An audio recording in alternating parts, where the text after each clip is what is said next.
Known as the al-Shaabi, Arabic for the Popular Mobilization ForcesUnits PMFPMU, the umbrella organization made up predominantly of Iranian-backed Shiite militias has been fighting ISIS alongside American troops and their allies in Iraq.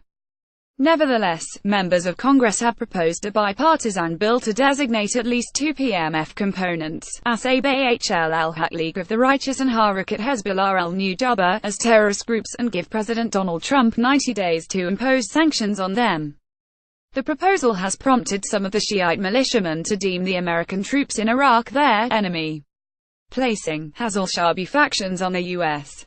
terror list is part of a plot against the entire outfit PMF because the U.S.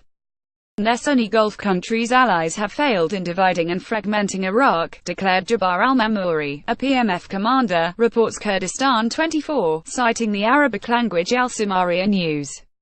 The Shiite militia chief accused the U.S. and their alleged Sunni allies of trying to assassinate PMF members. Iraq would continue to suffer from conspiracies and acts of sedition, as long as the American troops maintain a presence in the country, added Mamuri, urging Shiites to unite against the U.S.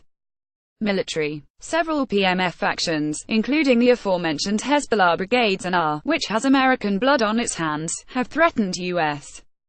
troops since they returned to Iraq in 2013 to combat ISIS.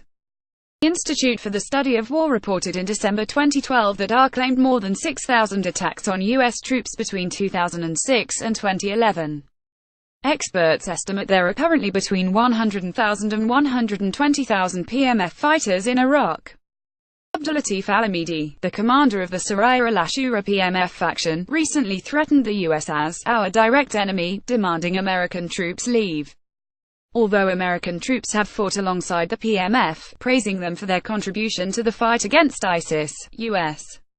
Secretary of State Rex Tillerson recently urged the Shiite fighters to go home. Rep. Ted Poe-RTX recently introduced the bipartisan Iranian Proxies Terrorist Sanctions Act of 2017 that imposes terrorist sanctions on two of the most nefarious Iranian-controlled militias in Iraq and Syria, Asaib Ahl al-Haq and Harakat Hezbollah al-Nujaba, notes the congressman's office.